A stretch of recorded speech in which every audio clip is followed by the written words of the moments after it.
Hey, what's going on, everybody? Welcome back to yet another video. Excited to have you guys back as always. So as you guessed from the thumbnail that you clicked on, today I'm going to show you guys how to go through and take out your OEM slave cylinder and put on the Rekluse slave cylinder.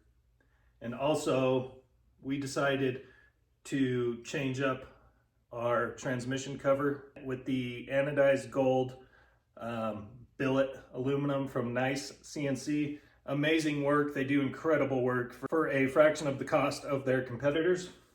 It matches perfectly with the derby cover that's on the other side. So you might be asking, why does one need to change the slave cylinder? Well, for me, it's because when I put on the max variable pressure plate from AIM, my pull on my lever on my clutch got so extremely tight. Like, I don't know how many pounds of force it takes to pull that clutch in, but it's triple, quadruple at least of what it was before we put in that max variable pressure clutch. So adding the slave cylinder is going to counter that and lessen that pull by what they claim to be around 40%. So let's dive in. We'll get started. The first thing we got to do is loosen our exhaust system, the head pipe flanges, our brackets, and then probably our mufflers too, and then the cross member bolts down underneath that go to the other side, because we are running 2 to 1 to 2 exhaust on this road glide. So let's get into it, guys. Should be a good video. If you're interested in the Nice CNC products, I will put them in the description so you can check them out. One of the first things we needed to do to remove the transmission cover case is we needed to loosen our head pipe flanges and get the whole exhaust system kind of loosened up so we could wiggle that guy out of there. Hopefully not have to drop the whole thing. I'm hoping I can just get it mostly loose to access that. But next up, gonna be removing the OEM slave cylinder, and then we're gonna be replacing it with our Rekluse slave cylinder. We're gonna need to bleed it and get the .4 fluid primed up in there and ready to go. Take a 12 millimeter wrench and just loosen the hydraulic line assembly. The bleed screw up here on the top will not be reused because the new Rekluse cylinder comes with a new bleed screw in it. So we're going to just loosen the hydraulic line assembly, which is just going to be this right here. One thing I forgot to mention to you guys is you're going to want to take some .4 and just kind of fill up the top port. And by what I mean by top port is, you can see here how we have our bleed screw right there. So there's this top port hole right here. While holding it vertical, you're just gonna want to put some .4 in there and just fill it up below the brim, and that'll help when it comes time to bleed the system. There will be less air in there that we have to worry about. And I'm thinking that this is actually going to be 11, guys, not a 12. My apologies. Like I said, you're just going to want to hold it up vertically and then just dump a little bit in there like so. And I can show you what the destructions says on here. It just kind of says what I just said. You're just priming your cylinder. So it says, when compressing the piston, fluid can shoot out from the slave cylinder port. Sure to wear eye protection. Hold the Rekluse slave cylinder with the ports upright, fill it with fluid while slowly depressing the piston several times. This will work out any air bubbles and aid in the final bleeding procedure. Continue to fill until no more bubbles are present and the fluid is at the brim. Okay, so I'm sure most of you know that work on cars or anything like that. You know that brake fluid is super corrosive. You do not want to get this on any painted surfaces or it will eat your paint. So just be careful when you're working around brake fluid. And hopefully I can do this without spilling it. It just takes a little bit, as you can see.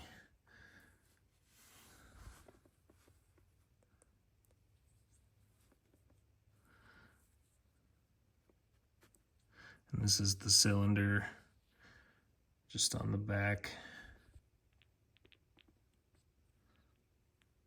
I'm just going to push that in a couple times. As you can see, the fluid went down.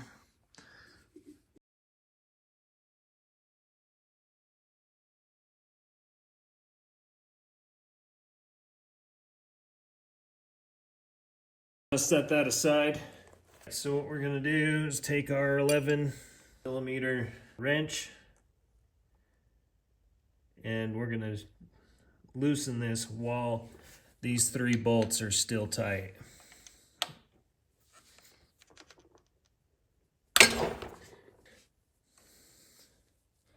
Okay, so while that's been broken loose, so we're gonna take Allen ball head bits and just undo this.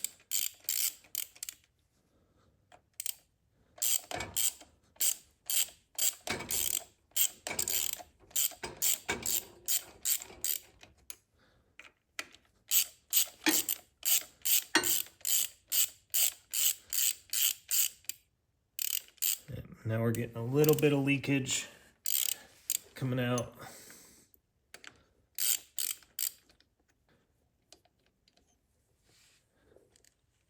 So put those down in the order that they came out, because we'll want to reuse them in the same positions.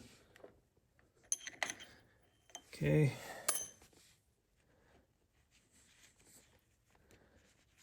So we got that. And then we're just gonna unscrew the hydraulic line assembly out altogether. We're gonna take our new one. So I'm just gonna leave that like that for now. And I'm gonna clean that out and get this wiped out.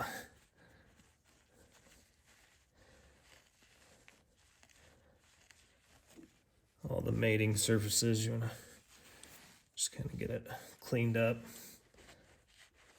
Now grab our Rekluse. We're just gonna feed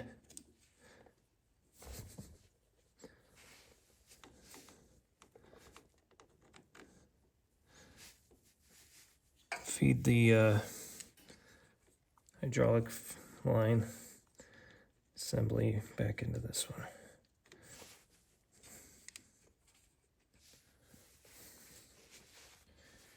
We'll wipe off our bolts. You see all that crud on there? Just give those a good wipe so we get a good seal. Kind of get these hand tight.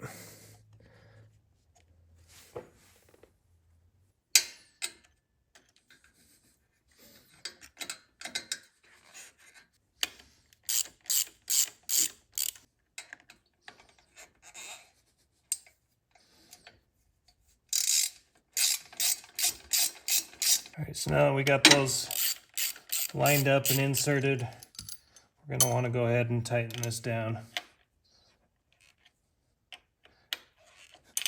all the way.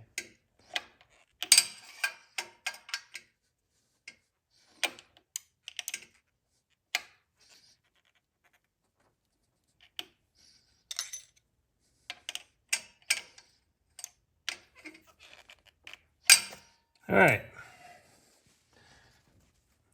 Wipe up all this brake fluid that's spilled down here.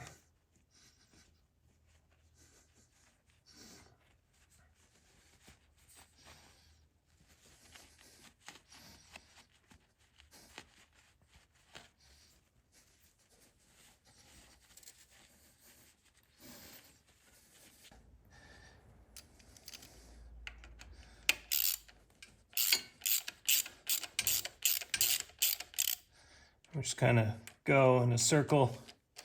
Don't want to tighten these one side down more than the other all at once.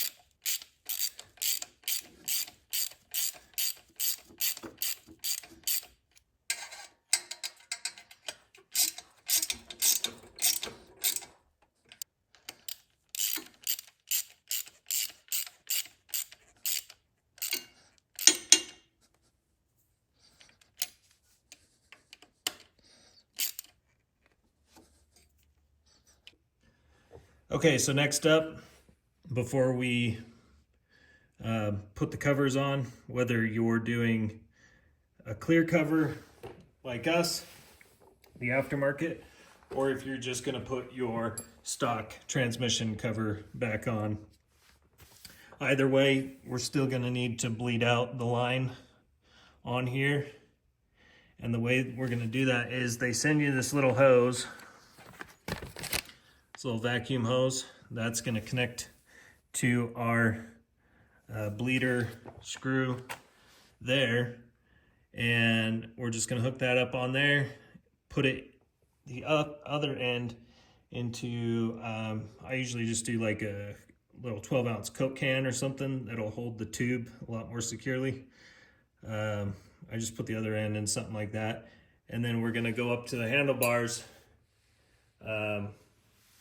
and take off the top cap for our clutch master cylinder, pump our clutch lever a few times and bleed this out of any air that might be in the line. So let's do that right now.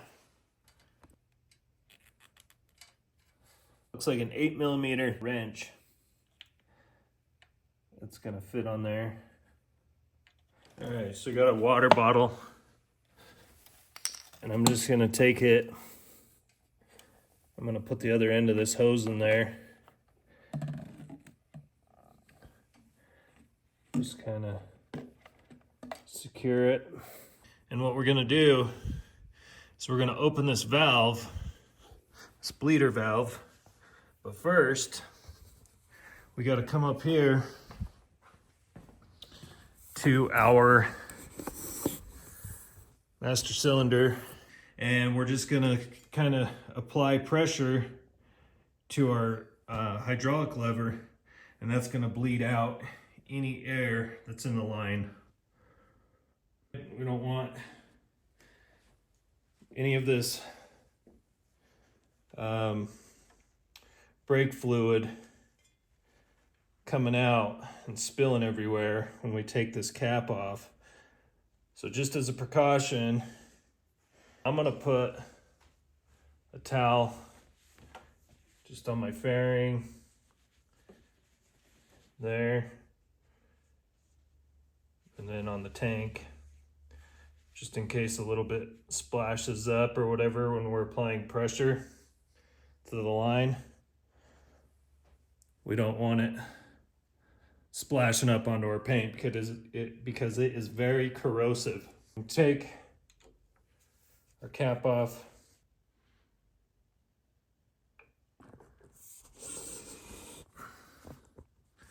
This would be so much easier to film with two people. Then we're just gonna crack this guy open.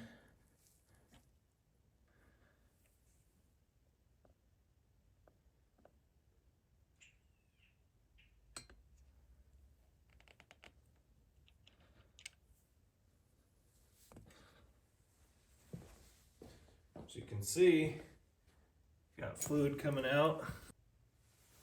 Open this up.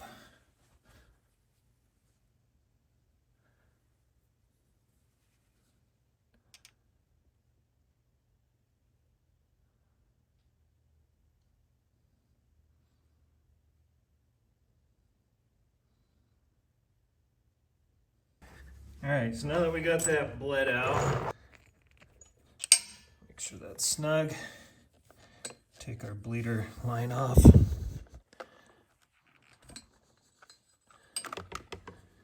We got our cap back on, the bladder's on. The .4 levels are where they should be. So now we just put our little plug back in. Put the covers on, whether you're doing a clear cover like us, the aftermarket, or if you're just gonna put your stock transmission cover back on. All right, so after some little finagling, little finesse, got the head pipes completely loosened, the flanges off the head pipe bolts, or the studs, whatever you wanna call them. Just enough to squeeze that guy in there. It's nice and fits perfectly. Now all we gotta do is throw both of our bolts back in to tighten it down. I think it calls for 80 inch-pounds to torque it down to 80 inch-pounds. But as you can see our Rekluse slave cylinder sitting in there. Nice clear window. I'm pretty happy. I think this company does real good work with their machining quality. Other than the lettering, I'm not a big fan of the lettering, but it's pretty minimal on this side compared to the derby cover on the other side, where there's writing all the way around the whole thing. So this one's a little more subtle, but can't complain too much for 120 bucks for both covers. So, and the derby cover is holding up very well. There's no issues with it whatsoever. So I'm gonna get this all tightened up, guys. So that's it, guys. That's how you do the slave cylinder, the installation, bleeding out your system. It's pretty straightforward, honestly. Just takes a few minutes. The biggest pain in the butt is getting the exhaust loosened up and then getting it put back together. But that's really the worst part about this whole deal. But yeah, with just a little bit of patience, some know-how, hopefully this video helps. You too can do it. But yeah, I'm loving the way this transmission cover, you kind of see it right there, is looking on there with the Rekluse slave cylinder sitting in there. It looks really smart, I think. So yeah, guys, thanks again for tuning in for another video. I appreciate y'all. If you have yet to subscribe, please do so now. Just click the subscribe button and hit the bell so you can get notified when we put up a new video or when we do a live stream. Again, when we hit 1,000 subscribers, we're gonna be doing a giveaway. You're not gonna wanna miss out on that. It's the easiest giveaway you'll ever enter. All you gotta do is be a subscriber. That's it. So much love, as always, from Utah. Take care of yourselves, take care of each other, and we'll talk to you on the next one. Peace out.